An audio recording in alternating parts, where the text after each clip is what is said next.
something. Let's talk about the psychology of the people surveilling and targeting me as that took place, and the physics of the energy that took place as they utilized the neurological weapons that they are currently using as they obsess about killing. Members of this surveillance and targeting group are obsessing about killing, and they are obsessing about killing me as a sacrifice, as I sang that song. And that is related to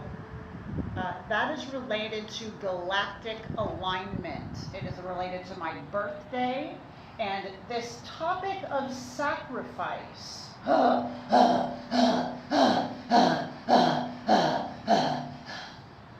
has been extremely well considered by this particular group that surveils and targets me. Again, I mentioned in the previous video when I had sung, the FBI should be pulling up their verified IDs. The FBI should know the names, the verified names and contracts of these individuals who are surveilling me, targeting me, and utilizing these neuro-weapons upon me as I'm singing here under the dome in downtown Tampa. So, Rachel, a woman who goes by the alias of Rachel. Please, FBI, if you could get the verified ID on her. She was obsessing about killing as I sang that song. The energy of it was a huge swath all down my back and through my left shoulder. And so she was intentionally thinking about killing me and killing me as a sacrifice as I sang that song. So she is a woman who is mentally ill. She has an established history, a very well-established history of acting out. So FBI, why is such a woman on contract to surveil me? Keep going, keep going. Okay, so I'm here outside the courthouse in Tampa. So maybe we could have some legal discussions about these things.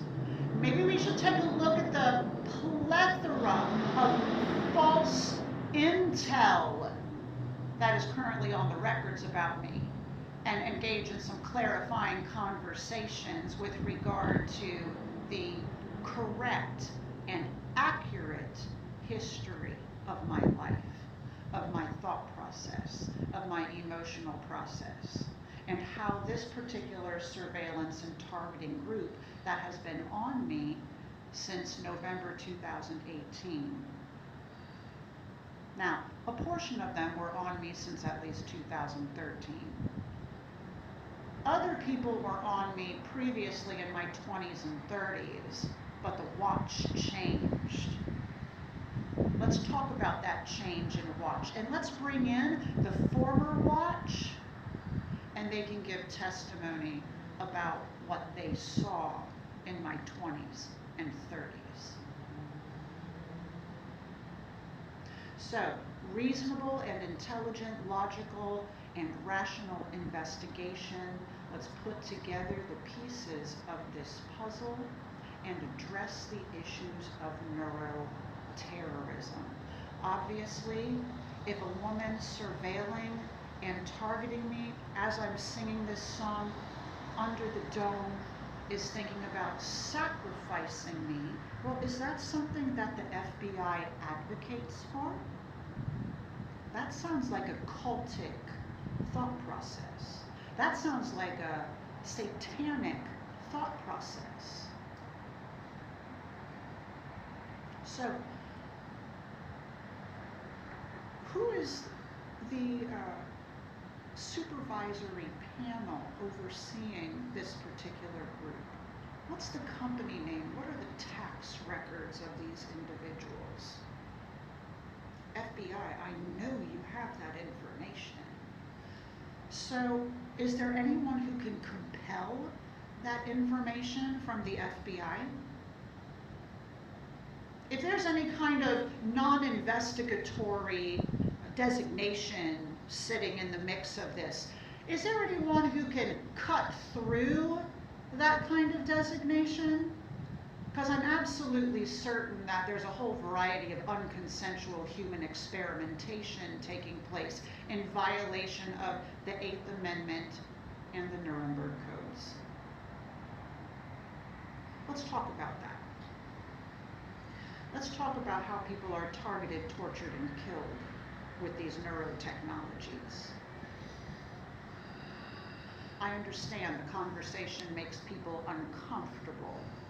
I understand there are people who want to cover these things up, and they will endeavor to gaslight, and they will endeavor to discredit, and they will endeavor to defame, and they will endeavor to lie and deny and deflect and blame shift and do all those kinds of psychological operations. You know, those moves that we make when we want to avoid accountability.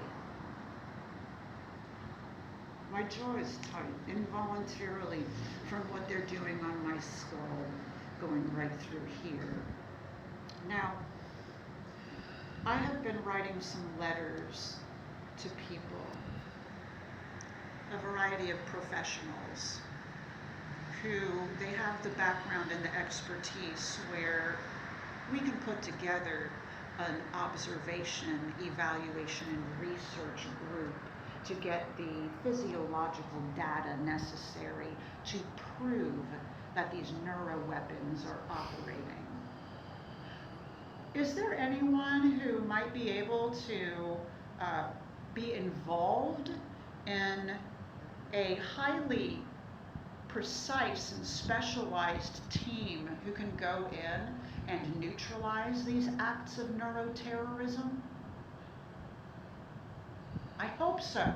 I hope that there are some professionals who might be able to sit down at the table and have those discussions and come up with some practical solutions for how to go about neutralizing these neuroterrorism activities. I have my own background and professional areas of purview that I bring to the table. I hope that you will respectfully sit down and have those conversations with me, that we might clarify a wide variety of things in regard to how these operations are taking place. So thank you for taking the time to listen tonight, and I hope there's something that you can do to advocate that these investigations, evaluations, observations, etc., move forward and move forward effectively for the sake of everyone who might already be affected by these neuroweapons and everyone who could potentially be affected by these neuroweapons as they proliferate. They've been proliferating. Let's address that issue. So please, who can sit down at the table with me and have these conversations? God bless you all. God is definitely who we need to turn to in these times.